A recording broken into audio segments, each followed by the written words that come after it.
नमस्कार, स्वागत है बिहार समाचार में। आइए देखते हैं बिहार की 10 फटाफट बड़ी खबरों को। बिहार के 12 जिलों में बारिश के आसार, 7 शहरों में चलेगी तेज आंधी। बिहार की राजधानी पटना समेत कई जिलों के लिए आज से राहत की खबर सामने आई है। वहीं इस खबर से चिंतित किसानों की जान में भी जान आई है। मौसम विभाग के मुताबिक बिहार के कई जिलों में बारिश के आसार जताए गए। मौसम विभाग ने पटना समेत जहानाबाद, गया, नालंदा, शेखपुरा, लखीसराय, बेगूसराय को लेकर अलर्ट जारी किया है। इन जगहों पर 30-40 किलोमीटर प्रति घंटा की रफ्तार से हवा का प्रवाह होने के साथ मेघ गर्जन व हल्की वर्षा की संभावना जताई है। वहीं पश्चिम चंपारण, पूर्वी चंपारण, नवादा, जमुई, भागलपुर, अररिया, किशनगंज जिले में तेज हवा के साथ आंधी पानी को लेकर चेतावनी जारी की गई है। बिहार में भीषण गर्मी और भयंकर लू का कहर जारी। सीएम ने डीएम को दिया खास निर्देश। बिहार में भीषण गर्मी और लू का कहर जारी है। अधिकांश जिलों में तापमान 40 डिग्री सेल्सियस से ऊपर है। ऐसी भयावह स्थिति को देखते हुए मुख्यमंत्री नीतीश कुमार ने सभी जिलाधिकारियों को उचित कार्रवाई करने के लिए कई दिशा निर्देश दिए हैं। मुख्यमंत्री ने जिलाधिकारियों से कहा है कि सभी जिलों के संवेदनशील स्थानों पर पीने के पानी के टैंकर की पर्याप्त संख्या में व्यवस्था की जाए। सीएम ने भीषण गर्मी और लू से बचने के लिए लोगों को उचित सावधानी बरतने की सलाह देते हुए माइकिंग की व्यवस्था करने को कहा है। सभी प्राथमिक स्वास्थ्य केंद्रों सहित अनुमंडल और सदर अस्पतालों में जरूरी स्वास्थ्य सुविधाएं पूरी तरह से तैयार रखने का भी उन्होंने निर्देश दिया है। साथ ही कहा है कि गांव व शहर सभी जगहों पर निर्बाध रूप से बिजली की आपूर्ति सुनिश्चित करने को भी कहा है। मुंगेर संसदीय क्षेत्र में पुनर्मतदान कराने से सुप्रीम कोर्ट का इनकार। लोकसभा चुनाव के 6 चरण खत्म हो चुके हैं। 7वें और आखिरी चरण की वोटिंग 1 जून को होनी है। वहीं 4 जून को परिणाम घोषित किया जाना है। 7वें चरण की वोटिंग से ठीक पहले सुप्रीम कोर्ट ने उस याचिका पर सुनवाई से इनकार कर दिया जिसमें प्रदेश के मुंगेर संसदीय क्षेत्र में पुनर्मतदान कराने के लिए चुनाव आयोग को निर्देश देने की मांग की गई थी। यहाँ कथित तौर पर स्थानीय प्रशासन की मिलीभगत से बूथ कैप्चरिंग हुई थी। इसे लेकर याचिकाकर्ता की ओर से बिहार के मुंगेर संसदीय क्षेत्र में पुनर्मतदान कराने के लिए चुनाव आयोग को निर्देश देने की मांग की गई थी। सुप्रीम कोर्ट ने याचिका पर विचार करने से इनकार करते हुए याचिकाकर्ता को हाईकोर्ट जाने को कहा है। शिक्षकों का समर वेकेशन खराब कर लंबी छुट्टी पर चले के पाठक। स्कूलों की टाइमिंग विवाद और शिक्षकों की छुट्टी को लेकर जारी गतिरोध के बीच शिक्षा विभाग के अपर मुख्य सचिव के पाठक ने अचानक लंबी छुट्टी के लिए आवेदन दिया है।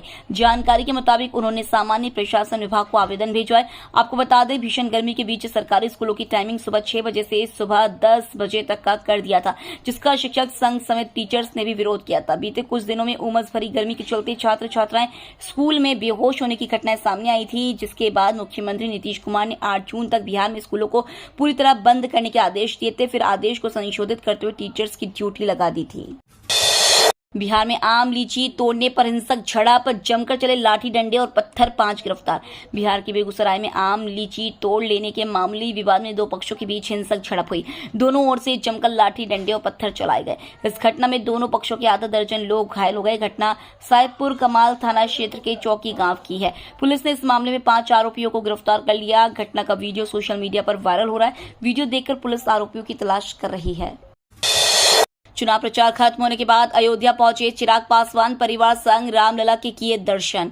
लोकसभा चुनाव का प्रचार खत्म होने के बाद लोक जनशक्ति पार्टी के मुखिया शुक्रवार को अयोध्या पहुंचे।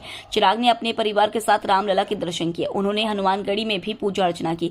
इस दौरान उन्होंने प्रधानमंत्री नरेंद्र मोदी की जमकर तारीफ की। चिराग ने कहा कि भारत माता की जय अब सिर्फ नारा ही बनकर नहीं रह गया है। पीएम मोदी ने दुनिया भर में भारत माता का मान बढ़ाया है।